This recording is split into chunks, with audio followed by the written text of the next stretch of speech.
ಅಶೋಕ್ ಹೆಗಡೆ, ಉತ್ತರ ಕನ್ನಡ ಜಿಲ್ಲೆ ಸಿದ್ದಾಪುರ ತಾಲೂಕು ಕೆರೆಗೆದ್ದೆ ಊರವ. ಎಲ್ಲರಿಗೂ ನಮಸ್ಕಾರ. ಗ್ರಾಮ ಸ್ವರಾಜ್ಯ ಮೀಡಿಯಾ ಯೂಟ್ಯೂಬ್ ಚಾನಲ್ಗೆ ಸ್ವಾಗತ ಸುಸ್ವಾಗತ. ಎಲ್ಲಿ ನೋಡಿದರಲ್ಲಿ ವಿಧ ವಿಧ ಜಾತಿಯ ಹಲಸು, ಮಾವು, ಗೇರು, ಪೇರಲೆ ಇಷ್ಟೆಲ್ಲ ಜಾತಿಯ ಬೆಳೆಗಳನ್ನು ಇಷ್ಟು ಕಡಿಮೆ ಜಾಗದಲ್ಲಿ ಕಸಿ ಮಾಡುವ ಮುಖಾಂತರ ಬೆಳಿಬೋದಾ ಎಂಬ ನಮ್ಮ ಆಶ್ಚರ್ಯಚಕಿತ ಪ್ರಶ್ನೆಗೆ ಅಶೋಕ್ ಹೆಗ್ಡೆಯವರ ತೋಟ ಉತ್ತರವಾಗಿದೆ. ಉತ್ತರ ಕನ್ನಡ ಜಿಲ್ಲೆ ಸಿದ್ದಾಪುರ ತಾಲೂಕಿನ ಕೆರೆಗದ್ದೆ ಊರಿನವರಾದ ಅಶೋಕ್ ಹೆಗ್ಡೆಯವರು 8ರಿಂದ 10 ವರ್ಷಗಳಿಂದ ಕಸಿ ಮಾಡುವ ಮುಖಾಂತರ ಹಲವಾರು ತಳಿಯ ಹಲಸು, ಮಾವು, ಗೇರು, ಪೇರಲೆ, ಕಾಳುಮೆಣಸು, ಎಗ್ ಫ್ರೂಟ್ ಅನ್ನು ಬೆಳೆಯುತ್ತಿದ್ದಾರೆ.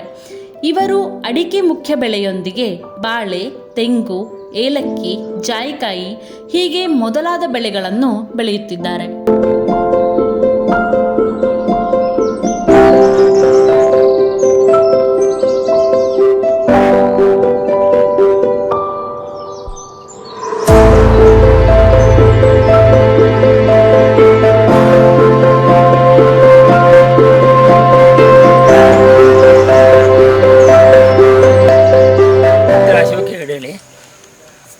ಉತ್ತರ ಕನ್ನಡ ಜಿಲ್ಲೆ ಸಿದ್ದಾಪುರ ತಾಲೂಕು ಕೆರೆಗೆದ್ದೆ ಊರವ. ನಾವು ಈ ತೋಟದಲ್ಲಿ ಕಾಳುಮೆಣಸು, ಅಡಿಕೆ ಜೊತೆ ಕಾಳುಮೆಣಸು, ಈ ಲವಂಗ, ಜಾಯಿಕಾಯಿ ಬೆಳೀತಾ ಇದ್ದೆ. ಮತ್ತು ಎಲ್ಲ ಸಾವಯವ ಕೃಷಿಯಲ್ಲೇ ಬೆಳೀತಾ ಇದ್ದಿದ್ದು.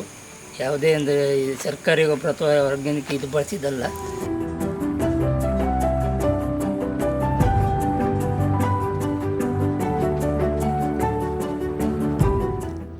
ಕ್ರಾಫ್ಟಿಂಗ್ನಲ್ಲಿ 18 ವಿಧಗಳಿದ್ದು, ಮಾವಿನ ಕಸಿಯಲ್ಲಿ ಕಿರೀಟ ಮಾವಿನ ಕಸಿ ಬಹಳ ಫೇಮಸ್ ಆಗಿದೆ. ಹಾಗೂ ಇದು 1.5 ವರ್ಷಕ್ಕೆ ಇಳುವರಿ ಬರಲು ಆರಂಭವಾಗುತ್ತದೆ ಎನ್ನುತ್ತಾರೆ ಅಶೋಕ್ ಅವರು.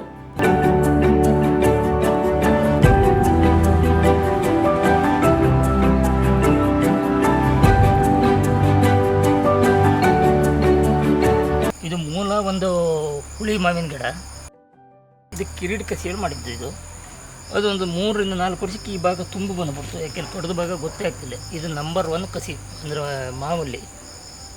ಗ್ರಾಫ್ಟಲ್ಲಿ ಒಟ್ಟು 18ರಿಂದ 20 ವಿಧಾನ ಇದ್ದು, ಅದರಲ್ಲಿ ಮಾವಲ್ಲಿ ಮಾತ್ರ ಇದು ಮಾತ್ರ ನಂಬರ್ 1 ಕಸಿ. ಇದು ಭಾರಿ ಫಾಸ್ಟ್ ಬೆಳವಣಿಗೆ. 1.5 ವರ್ಷಕ್ಕೆ ಇಳುವರಿ ಬಪ್ಪಲು ಶುರು ಆಗ್ತು.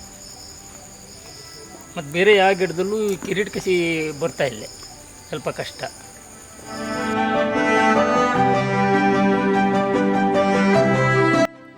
ಒಕ್ಕಳಗುಂಜಿ ಕಾಳುಮೆಣಸಿನ ಬಳ್ಳಿಯನ್ನು ವಿಕ್ರಾಫ್ಟ್ ಮಾಡಿದರೆ 1.5 ವರ್ಷದಲ್ಲಿ ಅತಿ ಹೆಚ್ಚು ಇಳುವರಿ ಪಡೆಯಬಹುದು ಎನ್ನುತ್ತಾರೆ ಅಶೋಕ್ ಅವರು.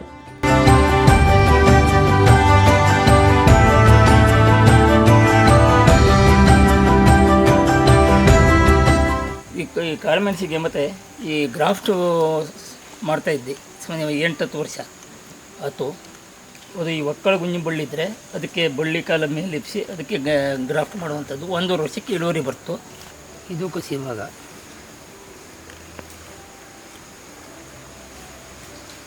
ಇದು ದೊಡ್ಡದು ಒಕ್ಕಳ ಗುಂಜಿ ಬಳ್ಳಿ.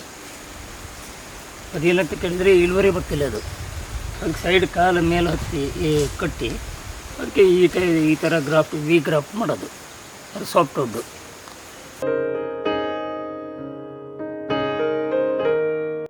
ಪೇರಲೆ ಗಿಡಕ್ಕೆ ಏರ್ ಲೇಯರಿಂಗ್ ಕಸಿ ಮಾಡಿದರೆ 45 ದಿನಗಳಲ್ಲಿ ಬೇರು ಬರುತ್ತದೆ. ಅದನ್ನು ನೆರಳಿನಲ್ಲಿ ಸ್ವಲ್ಪ ದಿನ ಇಟ್ಟು ನಂತರ ನೆಟ್ಟರೆ ಉತ್ತಮ ಇಳುವರಿ ಸಿಗುತ್ತದೆ ಎನ್ನುತ್ತಾರೆ ಅಶೋಕ್ ಅವರು.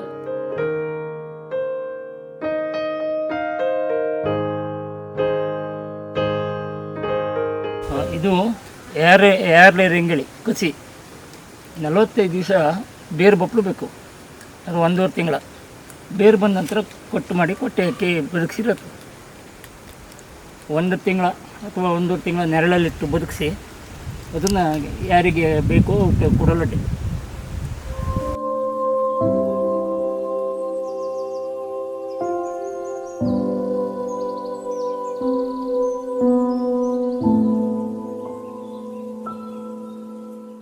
ಬೇಸಿಕಲಿ ಕ್ರಾಫ್ಟಿಂಗ್ ಅಂದರೆ ಒಂದು ಗಿಡದ ಹೆಣೆಯನ್ನು ತೆಗೆದುಕೊಂಡು ಗಾಯ ಮಾಡಿ ಅದನ್ನು ಇನ್ನೊಂದು ಗಿಡದ ಹೆಣೆಯ ಪಾರ್ಟ್ಗೆ ಸೇರಿಸೋದು.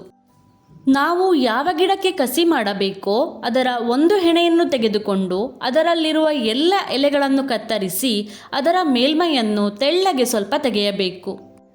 ತದನಂತರದಲ್ಲಿ ನಮ್ಮ ಪಾಟ್ನಲ್ಲಿರುವ ಗಿಡದ ಮೇಲ್ಮೈನಲ್ಲಿ ಟಿ ಆಕಾರದಲ್ಲಿ ಕತ್ತರಿಸಿ ಅಲ್ಲಿಗೆ ನಾವು ಕತ್ತರಿಸಿದ ಹೆಣೆಯನ್ನು ಜೋಡಿಸಿ ಪ್ಲಾಸ್ಟಿಕ್ ಟೇಪ್ನ ಸಹಾಯದಿಂದ ಕಟ್ಟಬೇಕು. ತೇವಾಂಶ ಒಳಗಡೆ ಹೋಗದಂತೆ ಒಂದು ಪ್ಲಾಸ್ಟಿಕ್ ಕವರನ್ನು ಮುಚ್ಚಿ ಪಾಲಿಹೌಸ್ನಲ್ಲಿ ಇಟ್ಟರೆ ಕ್ರಮೇಣ ದಿನಗಳು ಕಳೆದಂತೆ ಗಾಯ ಹೀಲ್ ಆಗಿ ಬೇರಿನಿಂದ ಗಿಡ ಪೌಷ್ಟಿಕಾಂಶಗಳನ್ನು ತೆಗೆದುಕೊಂಡು ಚಿಗುರಲು ಆರಂಭವಾಗುತ್ತದೆ. ಸ್ವಲ್ಪ ದಿನಗಳವರೆಗೆ ಆ ಗಿಡವನ್ನು ನೆರಳಿನಲ್ಲಿರಿಸಿ ನಂತರ ಹೊರಗಡೆ ಬಿಸಿಲಿಗೆ ಇಡಬಹುದು.